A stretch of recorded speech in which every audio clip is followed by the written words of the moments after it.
Welcome to the Dirty Side of Leadership podcast with Ron and Kristin, where leadership meets entertainment. This podcast features stories with names and certain aspects that have been changed to keep submissions private. Enjoy the show.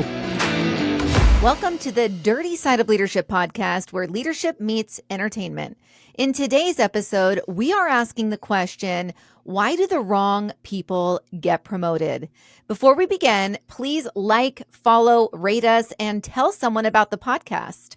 We are very grateful for this platform and hope you will continue to stay with us as we explore topics that are thought-provoking, realistic, and relevant. Ron, how's it going? It's going great, Kristin. I'm excited to do another episode, and I'm really excited about this topic because we said thought-provoking. This one, I think, triggered some people when I discussed it with them. So I really like to get those topics that we can all at least, even if we can't change the world, we can at least vent a little bit. So we do that sometimes in this podcast. Yeah, I love that. People actually can relate to it. So exactly. If we achieve that, you're welcome. That's right. So, Kristin, before we begin, I want to talk a little bit about our sponsors, Forward Operations. As you know, it's a company I started. And I just want to make sure that people know we've got multiple programs. They are interactive. We look for takeaways. We challenge behaviors in our leadership training. So many times I went to trainings, they had zero impact on my work performance or my attitude. And so we try to delve into topics and interact with the audience in these trainings so that it will promote them thinking and help improve morale and help the way they approach the office. So if your agency, company, church needs game-changing, and I do mean game-changing leadership or communication training, improving work culture, well-being training, or some other presentation, please visit our website. We're updating the website. It'll be our final phase of the website, or at least part 2 of the website will be finished next Friday after you listen to this episode.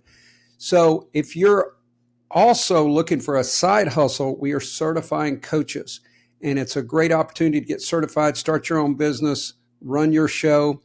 And so I'm just very excited about all the things that we got going on. What do you got, Kristin? Yeah, no, it's exciting. All of this growth is incredible.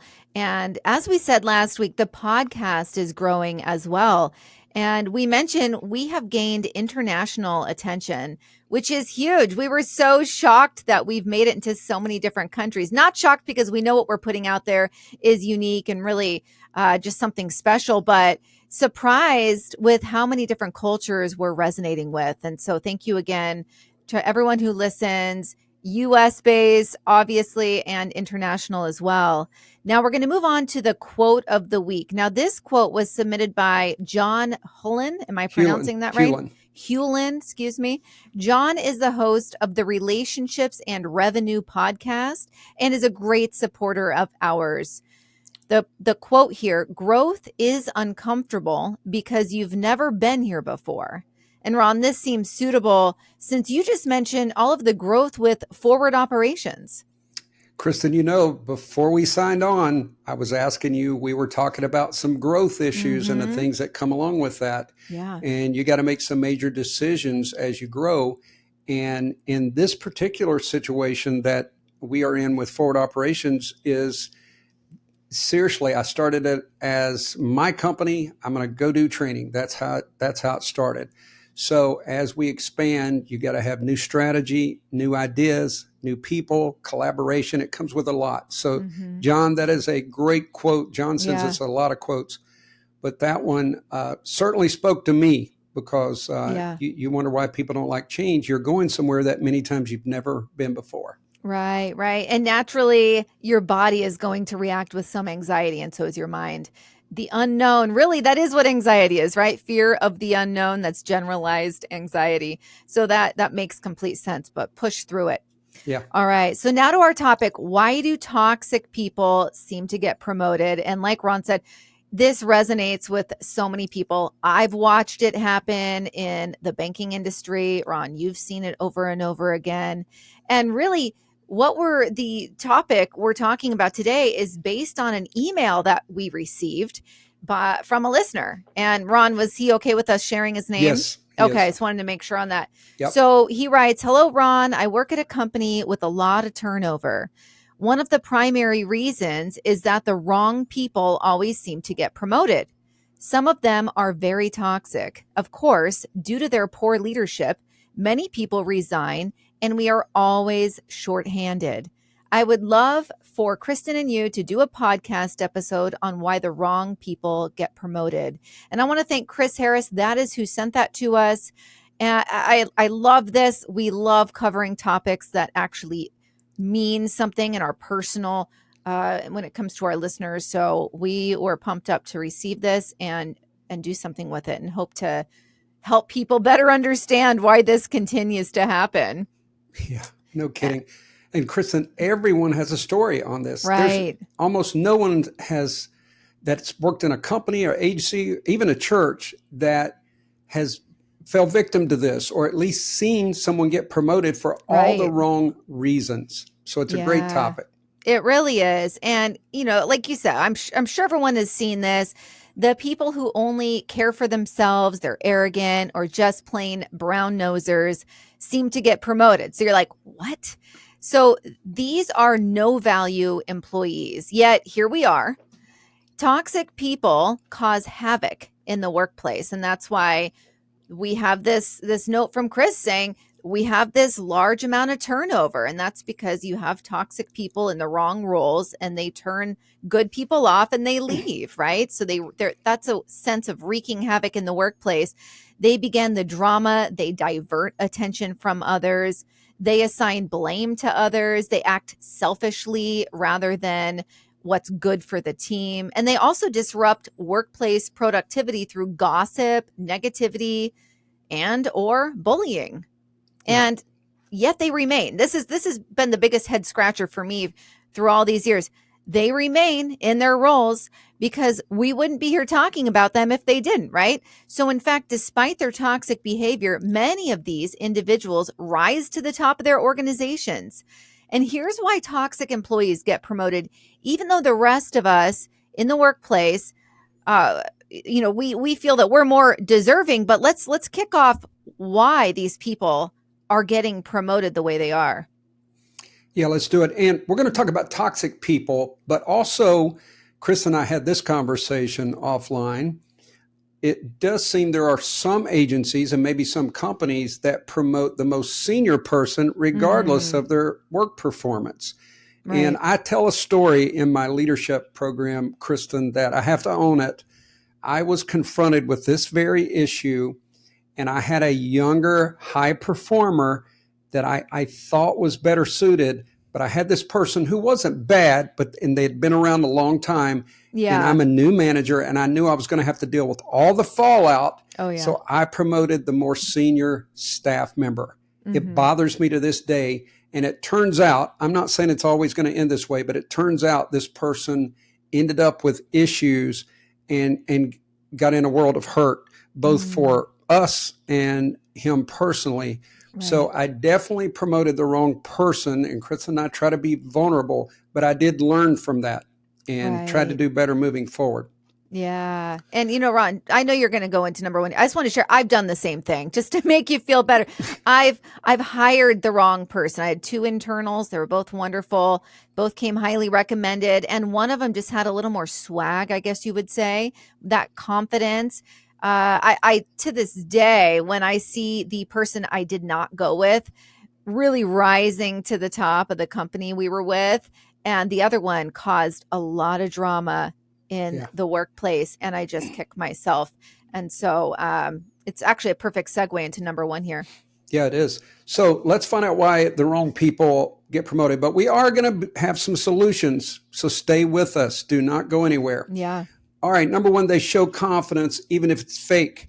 They will make you believe that they know everything. They strut in the room. They speak up in meetings, and they show confidence. And I always say this in leadership, confidence, even if it's not real, the other people don't know that, it draws people like a magnet. Yeah. So remember that. They're confident. Yeah, absolutely. I know. I was duped with that that one. Okay. Another thing, they are dirty competitors. So toxic people enjoy competing. They want to win and they can become fixated on being the best. And as a result, they boast about themselves while disparaging others. While their toxic behavior may be obvious to some colleagues, their arrogance may attract the attention of others.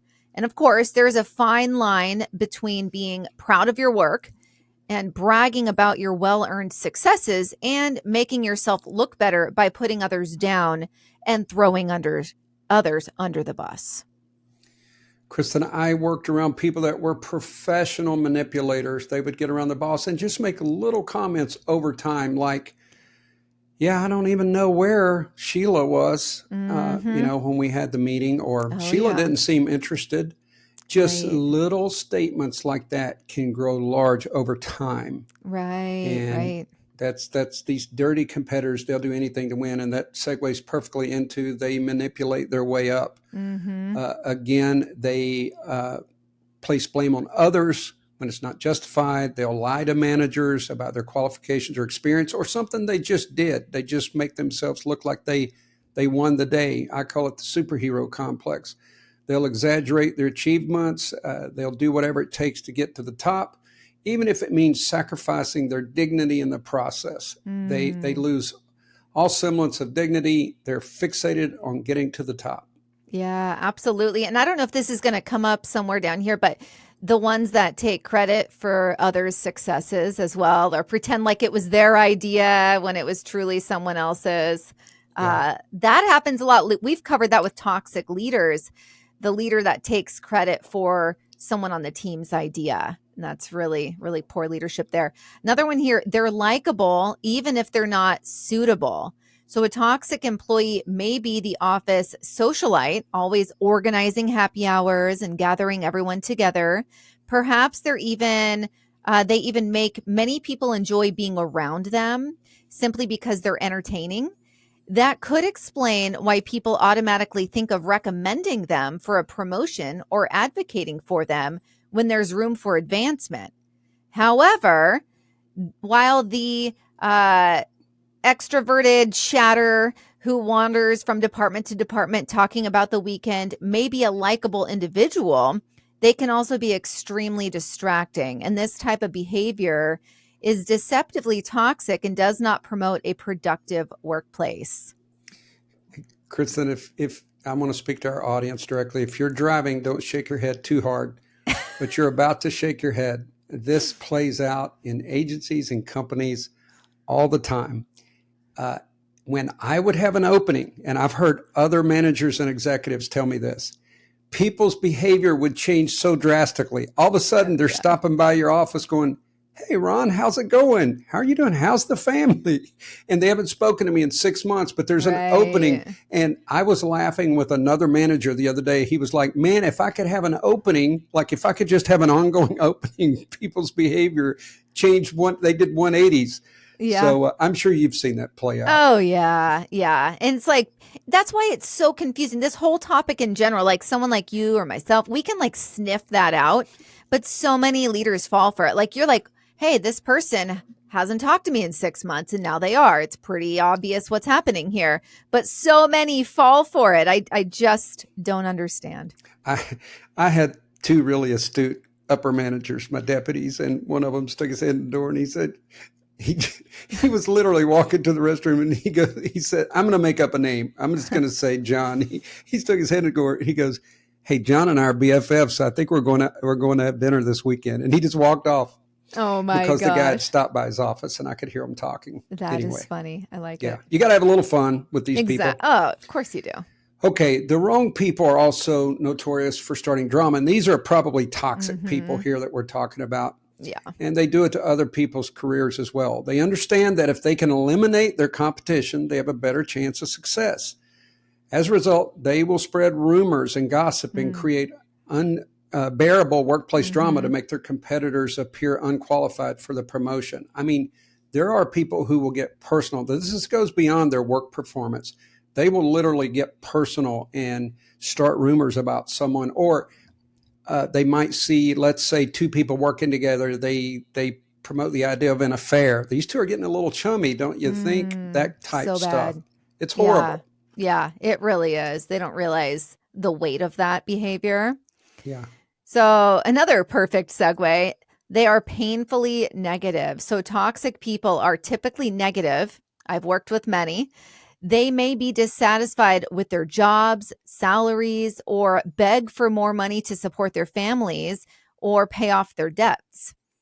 Tell a manager tell a manager why you need the raise rather than why you deserve it is never a good idea. We've seen that, or Yeah. probably had that play out. I'm not making enough money. I can't pay for this. It's not. I feel that my value therefore requires a higher pay, right? Like something, yeah. So they're just telling you they need more money to pay their debts. So another piece here with the negativity, they may be a pushover manager, will get tired of hearing it. So this could happen. So if they say it enough times to a pushover manager, the manager is going to get tired of hearing it, and they're just going to move this toxic employee to a new position to keep the peace. And of course, this does not always occur. And in most cases, negativity will not get you ahead in the workplace. However, a manager dealing with larger issues may promote a toxic employee to appease and pacify. So just to get them out of their hair, basically. Yeah, the person that makes the most noise when they get that declination letter, or someone meets with them to tell them they didn't get it, then they cause so much disturbance, a weak manager will promote them to avoid that the next time. Right. They know that. They know what they're Right. doing. Oh, they do. They're manipulating the situation. Mm-hmm. Okay, here's another one. They make themselves the workplace martyr. Mm. And they spend a lot of time telling everyone who will listen how much hard work they do. They're burned out. They work extra hours. I had to work all this time to make this project happen. They will talk and talk about, how they basically work more than anyone else, and they're exhausted. And this is the workplace martyr. I call it the superhero complex. Same general idea. Yeah. I'm just, okay, I'm trying to not curse here. Basically, I'm like, when someone does that to you, I just want to say, shut the F up. If you're unhappy here, leave, right? I get so sick of that. And that's a really frustrating character trait to deal with. Kristin, by the way, it took me hours to put this episode together. I worked day and night. I can tell. I'm sorry. I was trying to be the workplace martyr. The martyr. You're All like, right. I worked 8 hours on this. Okay. So now that we've addressed why the wrong people get promoted, let's glean an understanding as to why high performers do not get promoted. And here's the primary reason. They have a lack of workplace visibility. Top performers may excel at their current roles and hope to meet their professional and career goals.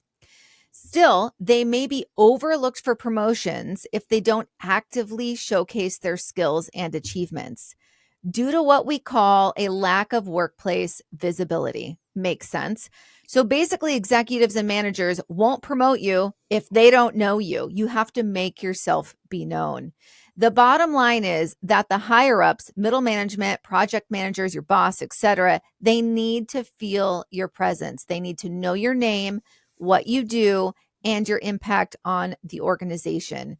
So to be visible in the workplace, you're going to need to do the following. I'll take this first one. And Kristin, I love those employees who are such a high performer. They are a team player, and they brag on their teammates, that their teammates end up telling the managers how good they are. I've had people come and knock on my door and say, I just got to tell you, so-and-so went above and beyond. Yes. I love that. But one of the things you have to do is manage up effectively. And let me explain what that means. We're not talking about brown nosers. You know how Kristin and I hate those. Yep. We're talking about having a good symbiotic relationship with your manager. I've said this for years. There is nothing wrong with checking on your manager. There's nothing wrong with having small talk. There's nothing wrong with presenting an idea in a respectful way. Again, you can't go barf level on it, but you certainly want to manage up.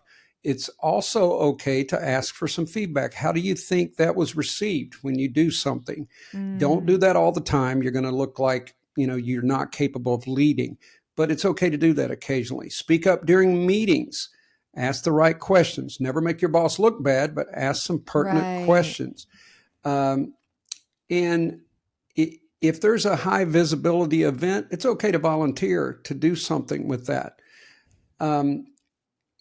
If you've got a mentor, ask them ways that you can get a little more exposure to management. Because as Kristin said, if they don't know you, they're not going to promote you. Now we're talking about internally. Externally, you got to put your best foot forward. We get that. And that then, high visibility, if I could just interject right there, yeah. I cannot say enough positive things about those high visibility events. Generally, they are outside of your normal working hours, or they are, if they're during working hours, you generally are going to need to get an approval to go to them. But if you can do it, because that's how I met so many and made so many connections. Yeah.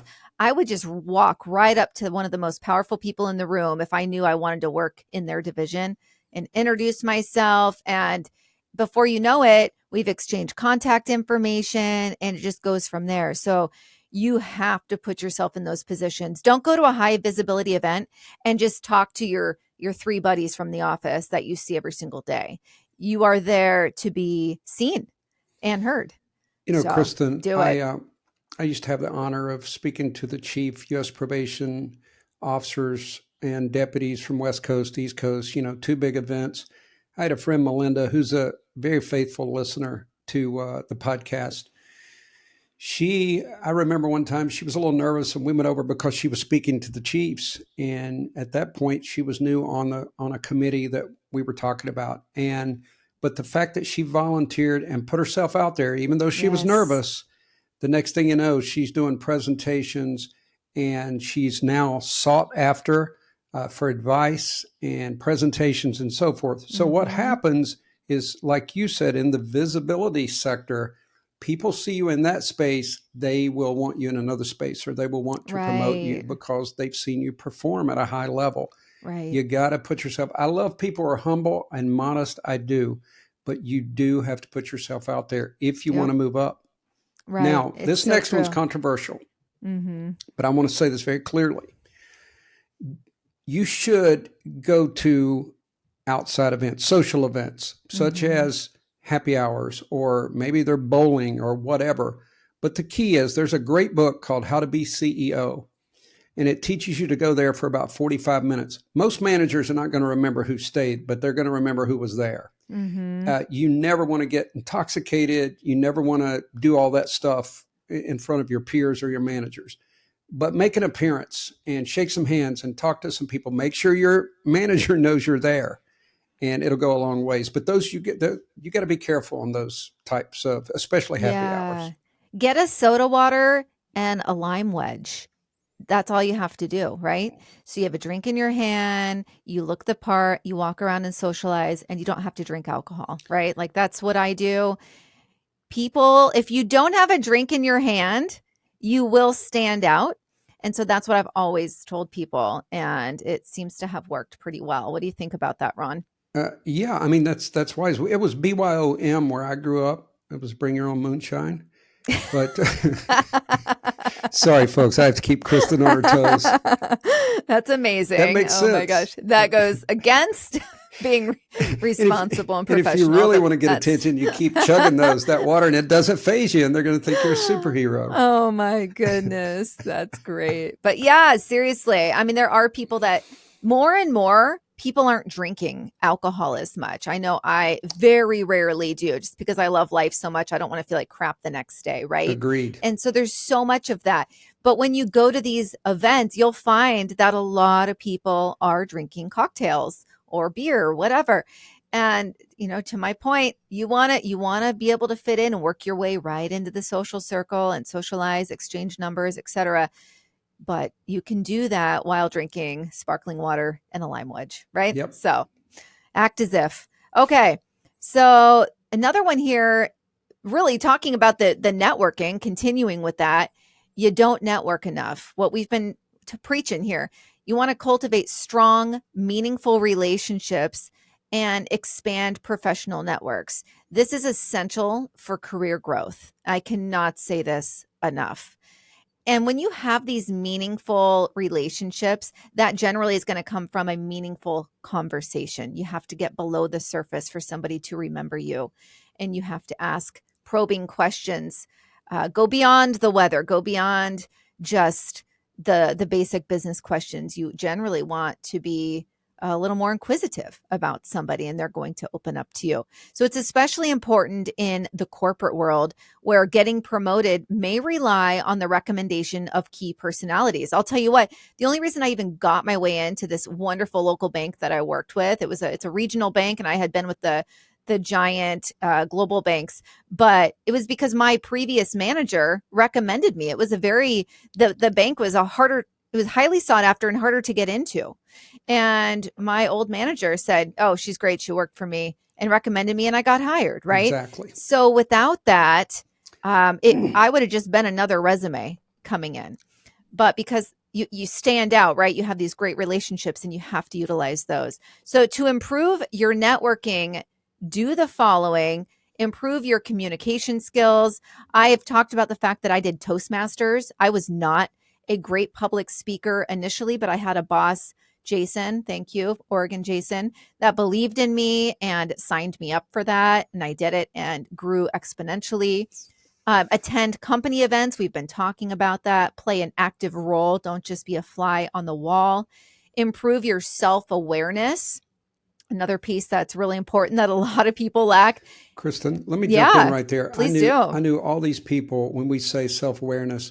Have you ever had someone, they go, yeah, Bill's great, but, and that but is that fatal flaw that they have, and they don't even know it.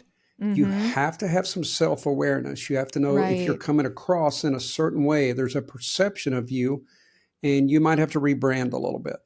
Right. Like Bill's great, but he has halitosis and he's a close talker. And so, you just don't want, things like that really do matter, actually. They do matter. Have you ever watched some people, because that's a real experience I've had.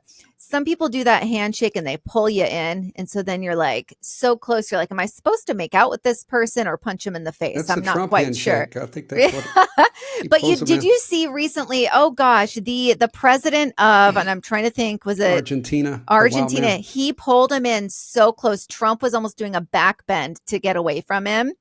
Now, if that, Trump is the king of the pull-in. If he was uncomfortable, that was a close conversation. Yeah, it must have been. Yeah, but so that was interesting. There are reasons, show of dominance and so forth. But we won't get too far down handshakes. But part of your communication is honestly your handshake, your eye contact. Yeah. And I'm telling you, Kristin, I sound boastful, but we have got a phenomenal communication program from start to finish, from symbols to body language to looping a conversation. If your company's struggling in that area, you got to call us. Yeah. And we even have a podcast all about body language. That's right. I believe we did a two-part. Two-part. Yeah. I've heard people say they really enjoyed that and learned a lot from it. So that one's huge. Yeah. We spent 2 full episodes just talking about body language. So that's how powerful it is. Last one here on my end, volunteer on projects as an avenue to network. So smart. Food bank. We did that, right? And then you're working with all sorts of people when you volunteer at different events. I did the Chinese New Year event. I was working with people I had never met before, right? So those types of events are great for networking also, and they can be a lot of fun. Very true. This is so closely aligned. I'm going to be brief, but another part of visibility is self-promotion. Now, part of, you network, you do all this other stuff, but it's okay occasionally to say, whoever your boss is, I finished this project, or I got this done. I got it finished early. I loved it. Thank you for the opportunity. You begin to use words like that. That's part of managing up. People want, if they're going to promote someone, the first thing almost anyone will tell you is they're always looking for attitude over talent. They can teach you the job. They can't teach you to have a good attitude. Right. So as you're managing up and you're exhibiting this positive attitude, sprinkled with a little self-promotion, it'll go a long ways. Another thing is always deliver on what you promised. I knew that I had certain people work for me that they wouldn't follow through, and I would have to check back 5 times. And that was that but we just talked about.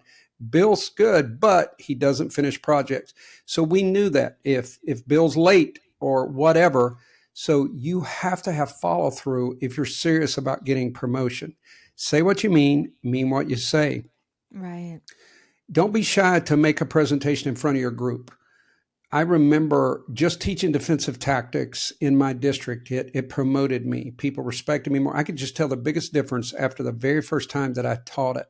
So you don't want to be arrogant. You don't want to look, like you're doing this to just promote yourself, but you do have to have a little bit of self-promotion. And that takes some balance, like everything else in life and leadership. Right. Yeah. It's like the perfect blend is the self-promotion and humility. And that can be achieved. I absolutely believe that. So something else is a lack of alignment with organizational skills, or excuse me, organizational goals. So simply excelling in your job description and current role may not be enough if you fail to understand and commit to the organization's broader objectives. So remember that your work should always align with the organization's objective. And, if you work for a big organization, those change regularly. I feel like almost every year we were revamping the objective, which is fine, but you have to make sure you as an employee who wants to be promoted, you have to know what the current objective is at the top and make sure you're aligned with that. It's important. So if this is not the case, then your hard work will not pay off, right? So to align professional goals with an organization's goals and increase your chance of promotion, you want to do the following. You want to learn to ask the right question. An example, how does this new initiative align with this year's target, right? These smart questions that will help you. Or when taking on new projects, ask how this will enable the company to achieve its goals. Another one here, last one, ask for feedback from other high-ups when you receive feedback and then act on it. And when you're asking for feedback, do not be defensive. That's my number one. I would have people ask me for feedback and I'd give them feedback and they'd be defensive. I'm like, really? No, I get that. And we're getting close to the end here, folks, but stay with us. But your work aligning with the organizational goals, and this did happen more frequently when we had a promotional opportunity, but people would start doing extra projects that no one asked them to do, no one gave them permission to do. And I'm all about being creative, but I had someone that started experimenting with video editing, and it was not at all aligned with their job. And I know what they wanted to do. They wanted to show that they were more than what they say a one-trick pony, and I get that. But what you need to do, if you're going to go way out of your lane, you probably need to let your manager at least ask, this is kind of an interest of mine. Would it be okay if I experimented with this? Because it can really have the opposite effect that you want it to have. And then asking questions. I always had contrarians in my group, but I knew the sincere contrarians versus the toxic people. And by asking pertinent questions with the right attitude, you do build respect.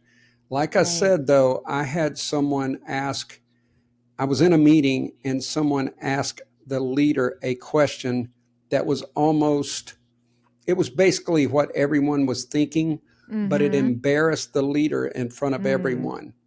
And it was almost rhetorical. The leader couldn't come up with an answer that would really suffice.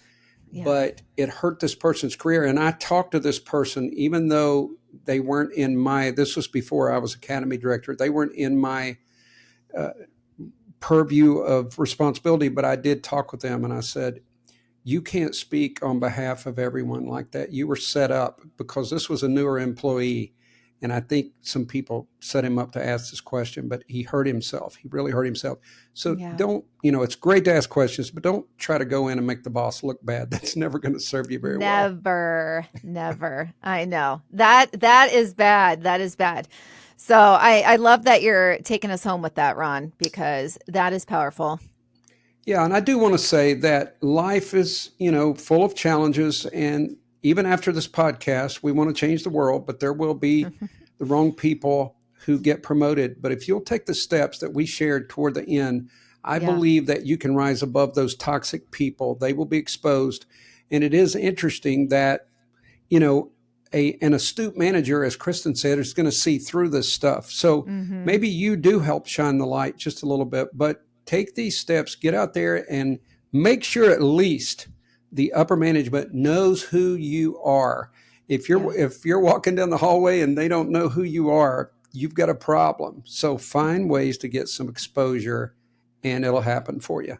Yeah. Yeah. And I'll just say, do not gripe and moan about not getting promoted.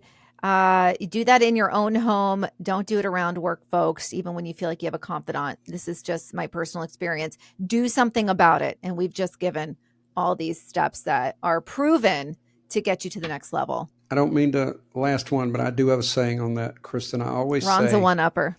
How you? I'm a one-upper. We'll go all day, Kristin. You better not say anything after this. I've got 10 more. I've got 10 more. But you'll like this. How you handle a promotional objection is the beginning of your next interview. You like that, didn't you? I like it. All right. I'm not going to one-up you on that one. I think that's just like a perfect ending. You heard it, folks. I'm glad you did it.